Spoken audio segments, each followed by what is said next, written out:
Ponnani service സഹകരണ ബാങ്കിന്റെ ഓണച്ചന്തയ്ക്ക് തുടക്കമായി. പൊന്നാനി നഗരസഭാ ചെയർമാൻ ശിവദാസ് ആറ്റുപുറം ഉദ്ഘാടനം നിർവഹിച്ചു.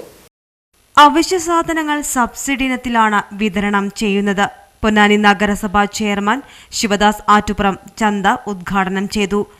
നമുക്കറിയാം, ഭക്ഷ്യ ഉൽപ്പന്നങ്ങൾ ഉൽപ്പാദിപ്പിക്കുന്ന കർഷകന് ന്യായമായ വില കിട്ടാതെ അവർക്ക് കഷ്ടത അനുഭവിക്കുന്ന, അതല്ലെങ്കിൽ കേന്ദ്ര ഗവൺമെൻറ്റിൻ്റെ സാമ്പത്തിക നയങ്ങളുടെ ഭാഗമായി സബ്സിഡി തന്നെ എടുത്തു കളയുന്ന തരത്തിലേക്ക് മാറിയപ്പോൾ കർഷകർക്ക് കൃഷിച്ചെലവ് വർദ്ധിക്കുകയും അവരുടെ ഉൽപ്പന്നങ്ങൾക്ക് ന്യായമായിട്ടുള്ള വില കിട്ടാതെ വരികയും കമ്പോളത്തിൽ അത് എത്തുന്നത് ഇടനിലക്കാരായിട്ടുള്ള കുത്തകകളുടെ ഇടപെടലിലൂടെ വളരെ രൂക്ഷമായിട്ടുള്ള വിലക്കയറ്റത്തിന് സാഹചര്യം സൃഷ്ടിക്കുന്ന തരത്തിലാണ്.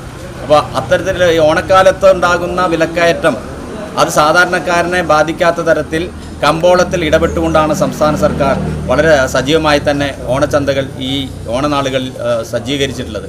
നമുക്കറിയാം, ഈ നമ്മുടെ സർവീസ് കോപ്പറേറ്റീവ് ബാങ്ക് പോലെ തന്നെ മറ്റ് എല്ലാ സഹകരണ സ്ഥാപനങ്ങളും ഓണച്ചന്തയ്ക്ക് ഒരുങ്ങുകയാണ്. കാർഷിക വകുപ്പിൻ്റെ, കൃഷി വകുപ്പിൻ്റെതായിട്ടുള്ള ഓണച്ചന്തകൾ നടക്കുന്നുണ്ട്. നമ്മുടെ കുടുംബശ്രീയുടെ നേതൃത്വത്തിൽ ഓണച്ചന്തകൾ ഒരുങ്ങുന്നുണ്ട്. അങ്ങനെ നമ്മുടെ സാധാരണക്കാരായ ആളുകൾക്ക് അവരുടെ കയ്യിലുള്ള പണം കൊണ്ട് തന്നെ വളരെ സന്തോഷത്തോടും സമൃദ്ധിയോടും കൂടി ഓണം ആഘോഷിക്കുന്നതിനുള്ള സാഹചര്യമാണ് കേരളത്തിൽ ഒരുങ്ങുന്നത്.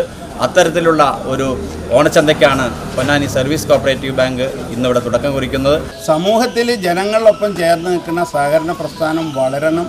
സഹകരണ പ്രസ്ഥാനം വളർന്നാലേ ഇതേപോലുള്ള ഘട്ടങ്ങളിൽ ഒരു ചെറിയ ആശ്വാസം, വിലക്കയറ്റം ഉണ്ടാകുമ്പോൾ സമൂഹത്തിൽ ഇടപെട്ടുകൊണ്ട് ഈ പ്രധാനപ്പെട്ട ഓണക്കാലത്ത് ലഭിക്കേണ്ട സാധനങ്ങൾക്ക് വില കുറച്ച് സബ്സിഡി റേറ്റിൽ കൊടുക്കാൻ വേണ്ടി തയ്യാറാവുന്ന, ഇതിനുവേണ്ടി ബാങ്കിലെ ജീവനക്കാർ, ഡയറക്ടർമാരൊക്കെ തന്നെ ഒരു സേവന പ്രവർത്തനം പോലെയാണ് ഇത് നടക്കുന്നത്.